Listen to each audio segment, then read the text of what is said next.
DJ Ali B, unanipata vizuri mzee baba? Nakupata baba, nakupata baba. Oh yeah. Hii ni Uwezo Radio. Tuko ndani ya kipindi The Big Fat Live. Karibu sana DJ Ali B.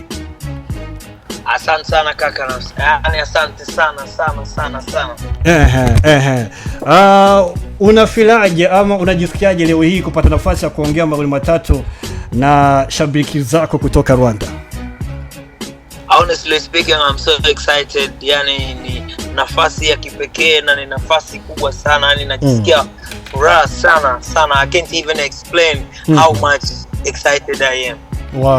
Wow, amazing. Nimepokea message nyingi, a lot of message kutoka kwa shabiki zako ambao wako hapa Rwanda. Hawakuamini, hawakuexpect kwamba Ali B, yani tunaweza kumpokea tukaongea mawili matatu. Nikaona kuna shauku fulani hivi, kuna mapenzi fulani hivi, yani kuna love fulani hivi ambayo wamenionyesha juu ya Ali B. Hii kitu waga ukikutana nacho unakipokeaje na kinazungumza nini katika career ya DJ Ali B kwa ujumla?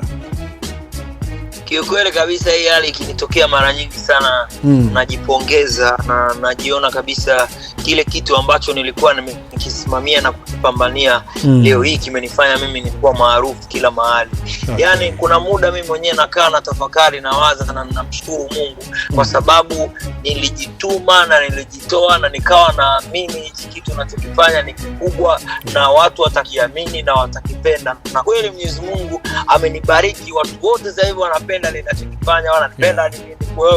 Kwa namna moja ama nyingine I'm so excited na namshukuru sana Mungu kwa sababu level ya mapenzi ambayo watu wanayo juu yangu ni kubwa sana kiasi kwamba hata sina cha kumlipa. True. Naweza kujiuliza hii kazi ambayo unaifanya DJ Ali B ni kazi ambayo uliingia shule ukasomea ama ni kipaji tu kilikuja na ukakifanya na watu wakakipenda? Honestly speaking, I didn't go to the school, brother. Yani hichi ni kitu tu Mwenyezi Mungu amenibariki nacho. It's just a talent actually. Yes, I didn't go to any academy, any university, any school. So yani nilijifunza tu mimi mwenyewe na nikaamua kujiongeza. Na chachu ya mimi hapa kuamua kujifunza DJ kuwa DJ baya kabisa ni kwa sababu aina ya maisha niliyotokea ndio yalinifunza mimi hapa natakiwa kugangamala, natakiwa kujituma ili niweze kufanikiwa. So sijawahi kusoma mahali popote. Naweza kusema kwamba wewe ni mmoja katika public figure ama katika masuperstar ambao nawafuatilia wago umeniinspire, yani umeniinspire kwa kiasi kikubwa sana.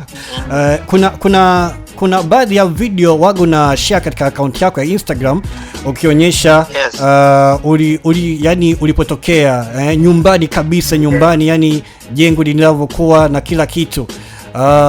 Nikajiuliza hivi waga watu ambao wanakuzunguka hawakuwataki eti kwa nini hawajengei nyumbani? Kwa nini yani bado pako vile vile? Hiyo kitu waga ukikutana nacho kitu kama hicho cha kutojenga nyumbani unakipokeaje na ni kitu gani labda zaidi ambacho ulichowafanyia nyumbani?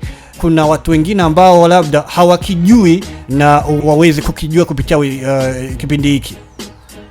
Okay, sasa kwanza kabisa mimi huwa mara nyingi sana na wananiataki sana mimi hapa mashabiki zangu kwa nini sijajenga nyumbani, nimepanda kimeshuka. Actually mambo mengi ambao wananishutumu nayo mashabiki zangu kwa sababu ni mashabiki wananipenda na nafanya vitu vingi vizuri kwa watu wanapenda pia nifanye kwenye familia yangu, lakini ile nyumba ambayo naonyeshaga pale wazazi wangu walikuwa wamepanga hiyo nyumba yetu ilikuwa. Kwa hiyo sasa siwezi kujenga nyumba ambayo haikuwa ya wazazi wangu. Na kwa bahati mbaya mimi hapa nimefanikiwa, wazazi wangu wote tayari wameshafariki. Kwa hiyo ndo maana mimi hapa sina mahali popote ambapo nimewajengea wazazi wangu, lakini nimejenga makaburi yao mazuri sasa hivi mashallah. Na pia kingine ambacho cha kuongezea zaidi walikuwa na shutumu pia sijamjengea bibi yangu. Mwisho wa siku bibi yangu na ile nyumba ambayo alikuwa anakaa kule ni ya anko wangu.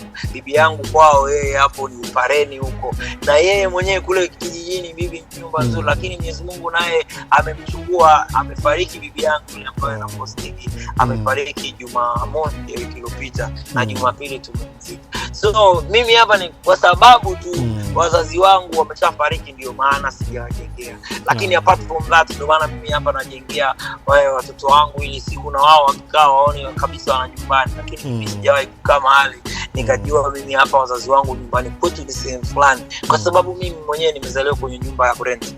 So at the end of the day sina mahali popote ambapo mimi naweza kusema ni kwetu. Mimi kwetu ni kwenye nyumba yoyote ni kwetu, lakini mimi sinaga kwetu.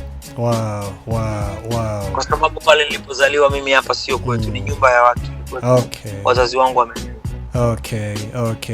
I say pole sana na hizo changamoto ambazo umezipitia Djali B. Thank you so much my brother. Yeah, you are welcome. Na najiuliza vile na mashabiki zako na wengine labda watakuwa wanajiuliza usipopenda kushare video kama zile, labda wangedhania Djali B anavyoonekana, anavyoenjoy maisha yake, labda ni mtoto alikulia katika familia ya kishoa na vitu kama hivyo. Yani kuwa Djali B mwenye furaha kiasi kile, mwenye kuentertain kiasi kile, hii furaha ilikuja kujaje? Yani imekujaje kiujumla? Kwa sababu ukiangalia Djali B na maisha aliyotokea, yani ni watu wawili tofauti. Yani hii kitu imekuja kujaje Djali B? Unajua kuwa na furaha ni kitu cha kuamua. Kuwa na furaha ni kitu cha maamuzi. So mimi hapa mara nyingi sana napenda kuwa mfano wa kuambukiza watu furaha. Easy to spread happiness more than problems, you know. Kwa hiyo mimi hapa mara nyingi sana napenda sana kuwa mimi ndo source ya watu kufurahi. Ukiwa unakuwa source ya watu kufurahi, kwanza unafanya watu wawe na afya, pili unapata thawabu kwa Mungu kwa sababu kuna watu unawapa relief kupitia wewe. That's why I'm trying my best kuhakikisha mimi na spread happiness every time. Mimi hapa kaka naweza kusema hakuna kitu chochote kitachonifanya mimi nisifurahi, kwa sababu mimi hapa nimeipa kipaumbele furaha yangu. My happiness is first priority. True. And no one can interfere it. Even if I have a wife, you know, I have a kids and stuff. Sometimes mke wangu anaweza kunikorofisha, nikasema siongei naye, lakini nikaenda kazini, kufika lunch time najikuta namuuliza mama watoto umekula, na sahau tena kama asubuhi nilipanga I'm not going to talk to her the whole day, but nasahau.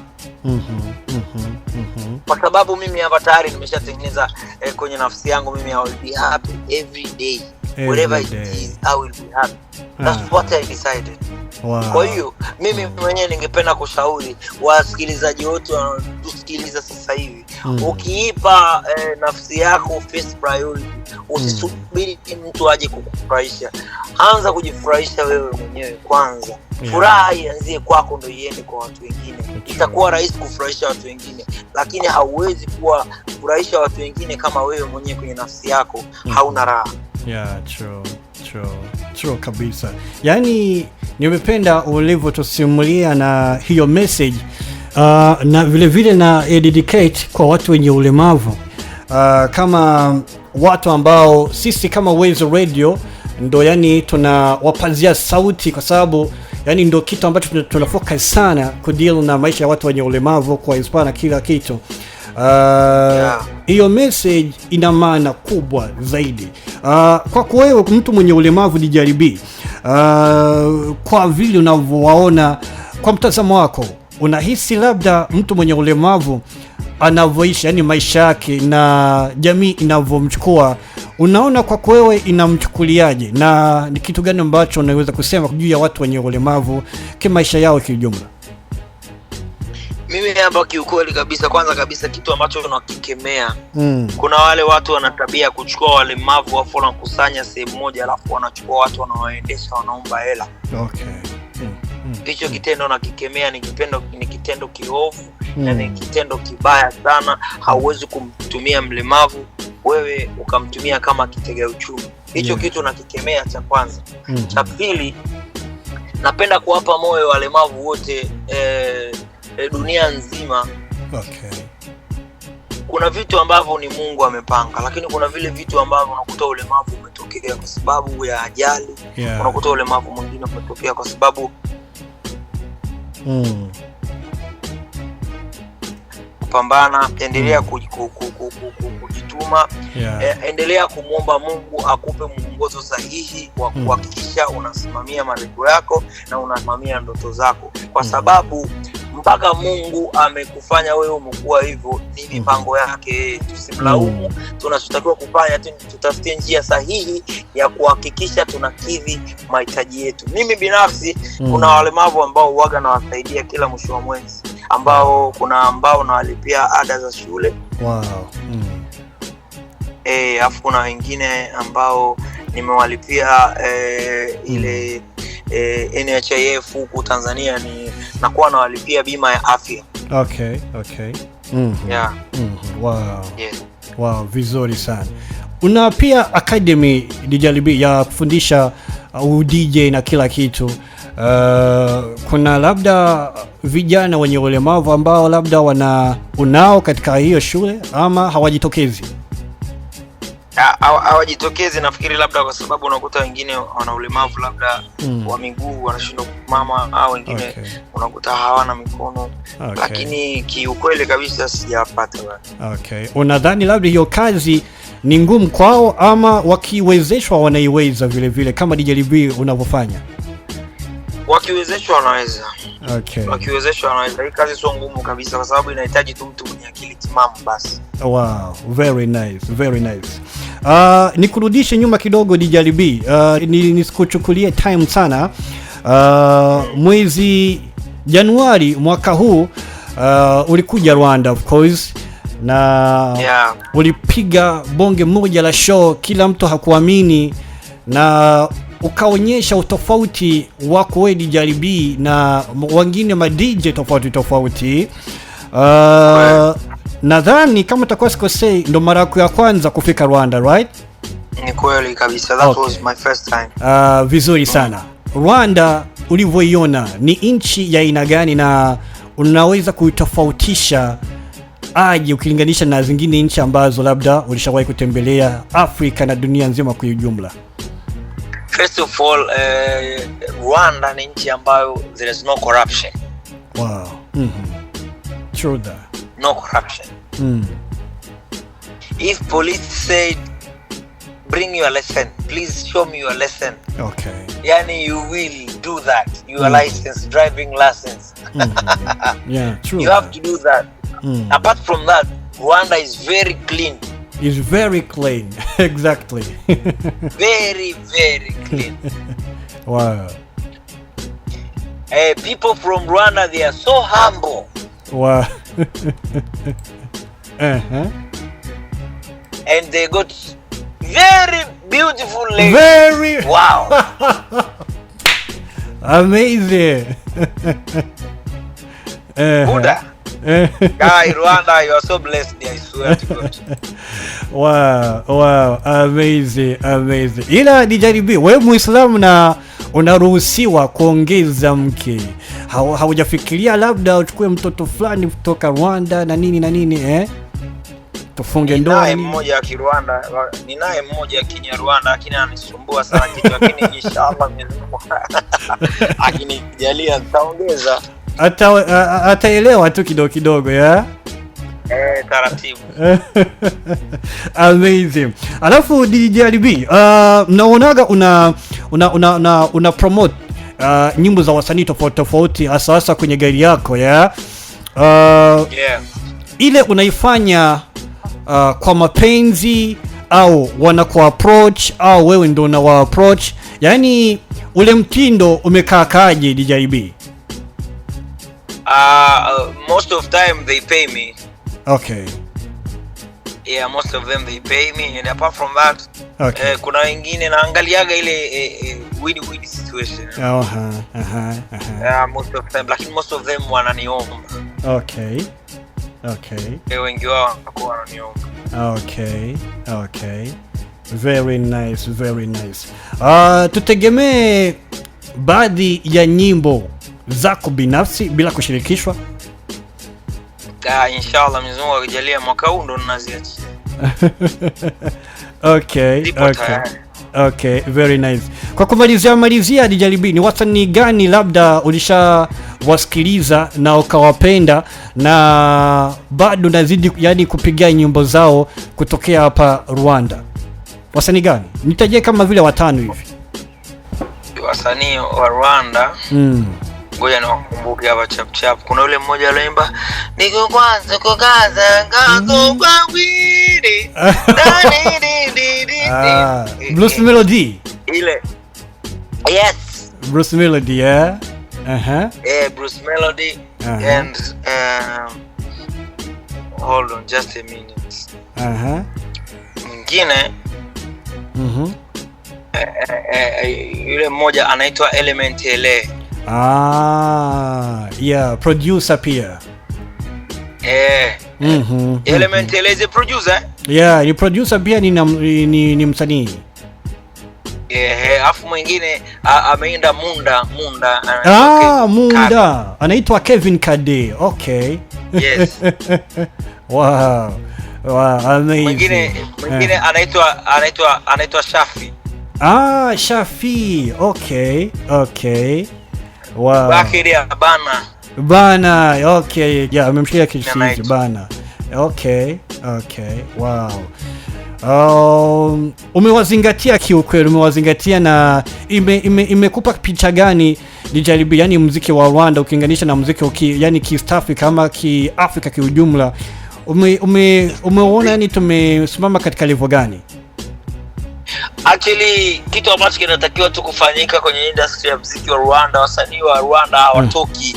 They are not promoting themselves outside the country. Yeah, that's true. The big problem. True. Most of them they stuck in Rwanda. True. They have to go outside and marketing themselves.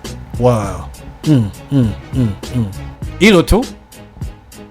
Yani that is a big problem. Yeah, they have to know how to market themselves out of Rwanda. True. They have to go to do like media tour and stuff. Okay. Very nice and very interesting. Kwa kweli DJ B, nakushukuru sana kwa time yako, na labda kama kuna lingine labda la ziada, message fulani ya kipekee ambayo unaweza kushare kwa shabiki zako, na vile tukushukuru sana kwa kuongea nasi. Na swali la mwisho la kizushi, jina lako Profesa hatulioni Instagram, na lenyewe utaongezea, utaambia limetoka vipi ama bado lipo hilo jina? Na tukushukuru sana kwa time yako. Professor lipo, lakini Asumani limekuwa kubwa zaidi, so I decided to replace this, you know. Yes. Lakini cha kuongezea zaidi, watu wa Rwanda mimi nawapenda sana, and soon I'm coming back. I think after hizi mvua kuisha, I will come back to Rwanda. Wow. Lazima to have fun, lazima yani utupe ingine show, yani zaidi ya ile uliyotupa ya kabisa. Yeah man, Alibi, kwa kweli tunapenda ulivyokuwa humble, na umetufunza vitu vingi sana. Pia binafsi nimejifunza vitu vingi sana kutoka kwako. Nikushukuru sana, na tunapenda kile ambacho unachokifanya, na umezidi kuinspire wasanii wengi, ma DJ pia wengi kutoka huko Rwanda pia na Afrika kiujumla. So tukushukuru sana, na tukutakie kila la kheri katika njia yako pia, na uzidi kwa support hawa ambao unaozidi kwa support, na Mwenyezi Mungu aweke baraka kwa kila kitu. Dijaribi, shukrani sana. Asante sana kaka. Yeah man, you are welcome. The Big Friday Live. The Big Friday Live.